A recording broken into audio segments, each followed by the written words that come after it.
علم معلومات کا نام نہیں ہے، علم زندگی کا نام ہے، علم نور کا نام ہے، علم اس اللہ اکبر تقوی اور خشیت کا نام ہے جو اس علم کی روشنی میں انسان کے اندر پیدا ہوتا ہے، علم اس کا نام ہے۔ اس لیے علم علماء سے حاصل کرنا چاہیے، اور آپ کو اس کا تجربہ ہوگا اور دیکھا ہوگا آپ نے کہ جتنے یہ لوگ اس راستے سے علم کے اندر نہیں آئے، دوسرے راستوں سے آتے ہیں، وہ لوگوں کو علماء سے متنفر کرتے ہیں، علماء کو بدنام کرتے ہیں، لوگوں کو یہ کہتے ہیں کہ علماء جو ہیں یہ لوگوں کو صحیح دین نہیں بتاتے۔ حالانکہ رسول اکرم صلی اللہ علیہ وسلم کا تو آپ سے منقول حدیث ہے، بعض علماء نے تو خیر اس پر کلام کیا ہے، لیکن امام احمد نے بھی اس کو کہا ہے کہ معتبر ہے، اور امام ابن عبد البر نے بھی کہا ہے معتبر ہے کہ یحمل هذا العلم من كل خلف عدوله، کہ ہر آنے والے زمانے میں جو اس علم کے حاصل کرنے والے ہیں، صحیح طریقے سے جس طریقے سے یہ نازل کیا گیا اور آگے پہنچایا گیا اور آج تک وہ سلسلہ قائم ہے، جو اس علم کو حاصل کرتے ہیں، من کل خلف عدولہ، ہر آنے والے لوگوں میں سے جو سب سے زیادہ صحیح عادل ہوتے ہیں۔ عدل کا معنی کیا ہوتا ہے؟ جو امانت دیانت میں، سیرت و کردار میں، قول اور عمل میں وہ دین و شریعت کے مطابق ہو، وہ اس علم کو حاصل کریں گے، اور کریں گے کیا؟ ینفون عنہ تحریف الغالین وانتحال المبتلین و ینفون عنہ تحریف الغالین وانتحال المبتلین و تعویل الجاہلین۔ اللہ اکبر! اس علم کے اندر جو لوگوں نے غلو کر کے، یعنی اس میں چیزیں اپنی طرف سے ایجاد کر کے بڑھا کر شامل کر دی ہیں بدعتیوں نے، یا لوگوں نے اس کے اندر تعریف کر ڈالی ہے، اس کو بدل ڈالا ہے، کچھ تھا کچھ کا کچھ بنا دیا ہے، جیسا کہ آج ہم دیکھتے ہیں قرآن اور صحیح حدیث کے اندر دین دیکھیں اور جو لوگوں کے اندر مروج دین ہے اس کو دیکھیں تو ملتا ہی نہیں ہے، کوئی چیز میل ہی نہیں کھاتی، نہ اذان ملتی ہے، نہ نماز ملتی ہے، نہ خوشیاں ملتی ہیں، نہ غمیاں ملتی ہیں، ہر چیز ہی اور کی اور ہو گئی ہے۔ تو وہ ان ساری چیزوں کی نفی کرتے ہیں، انتحال المبتلین و تعویل الجاہلین۔ اللہ اکبر! تو جو ان لوگوں نے اس کے اندر غلط چیزیں شامل کی ہوئی ہیں اس کی نفی کرتے ہیں، اور جو جاہل لوگ قرآن اور حدیث کے معنی اپنی مرضی کے مطابق بناتے ہیں، ان کے ان معانی کو کھول کر بیان کرتے ہیں کہ یہ غلط ہے، اس نے اپنے پاس سے بلایا۔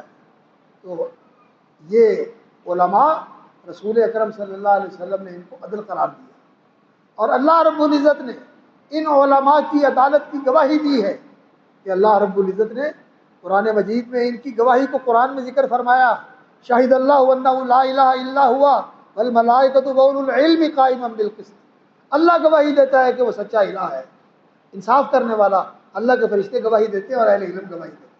یہ اہل علم کا بہت بڑا تزکیہ ہے رسول اکرم صلی اللہ علیہ وسلم کی طرف سے اور اللہ رب العزت کی طرف سے، اور نبی صلی اللہ علیہ وسلم کی وہ حدیث جس کے بارے میں آپ صلی اللہ علیہ وسلم نے فرمایا کہ لا تزال طائفۃ من امتی قائمین علی الحق، میری امت کا ایک گروہ حق کے اوپر قائم رہے گا، حق کے اوپر ڈٹا رہے گا، لا یضرهم من خذلهم ولا من خالفهم، ان کو بے یار و مددگار کرنے والا اور ان کی مخالفت کرنے والا اور ان کو نیچا دکھانے والا ان کا نقصان نہیں پہنچا سکتا۔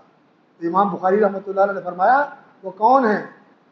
اللہ اکبر! وہم اہل العلم، یہ اہل علم کی جماعت ہے۔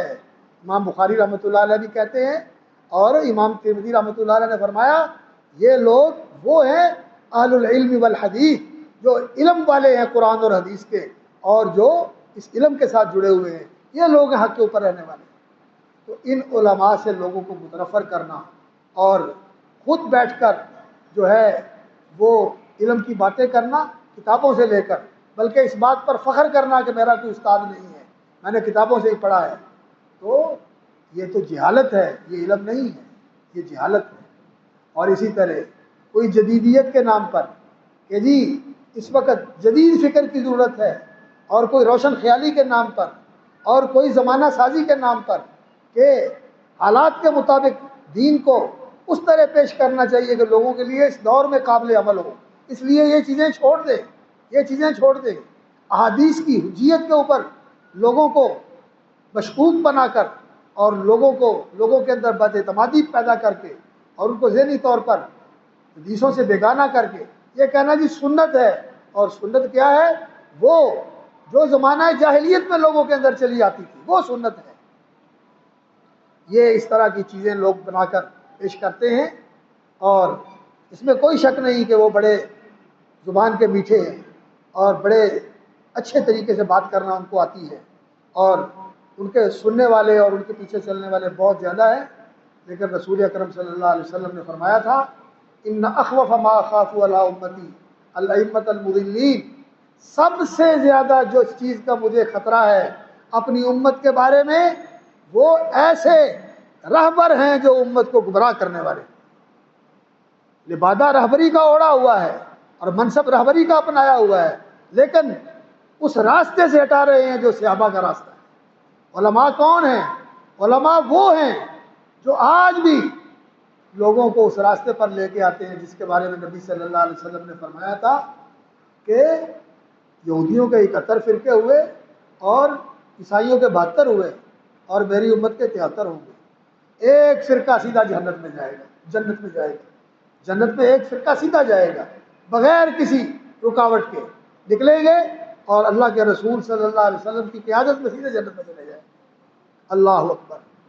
تو لوگوں نے پوچھا وہ کون سا فرقہ ہے یا رسول اللہ؟ فرمایا وہی الجماع، یہ وہ الجماع ہے۔ کون سی جماعت؟ لوگوں نے پوچھا من الجماع یا رسول اللہ، وہ جماعت کون سی ہے؟ تو رسول اکرم صلی اللہ علیہ وسلم نے فرمایا مان علیہ اصحابی، آج جس طریقے پر میں اور میرے صحابہ ہیں یہ ہے الجماع۔ اور اس کے بعد پھر الجماع کون ہے؟ اللہ اکبر۔ عبداللہ بن مبارک سے پوچھا گیا کہ الجماع کون ہے؟ تو انہوں نے کہا ابو بکر جماع، عمر جماع۔ لوگوں نے کہا ابو بکر عمر تو اس دور میں نہیں ہے، تو پھر انہوں نے ابو حمزہ سکری ایک بہت بڑے دیندار عالم تھے مدینے کے، ان کا نام لیا کہ وہ جماعت تھے۔ تو پھر انہوں نے پھر پوچھا کہ وہ بھی نہیں ہے، تو پھر انہوں نے غور علماء کا نام لیا، اور امام ترمذی رحمۃ اللہ علیہ فرماتے ہیں وہم اہل العلم والفقہ فی الحدیث، یہ جماعت جو ہے علماء کی جماعت ہے جو مان علیہ اصحابی، نبی صلی اللہ علیہ وسلم جس طریقے پر تھے اور جس طریقے پر آپ کے صحابہ تھے اس طریقے کی دعوت دیتے ہیں، اور جو صحابہ سے لوگوں کو متنفر کرے، اور جو رسول اکرم صلی اللہ علیہ وسلم کی احادیث کا استہزاء کرے، اور جو نبی صلی اللہ علیہ وسلم کی احادیث کا لوگوں کے ذہنوں میں مقام گرائے اور ان سے لوگوں کو متنفر کرے، وہ اس جماعت کا فرد کیسے ہو سکتا ہے؟ اس لیے میرے بھائیوں، دین کے سیکھنے کے لیے علماء کی طرف آئے۔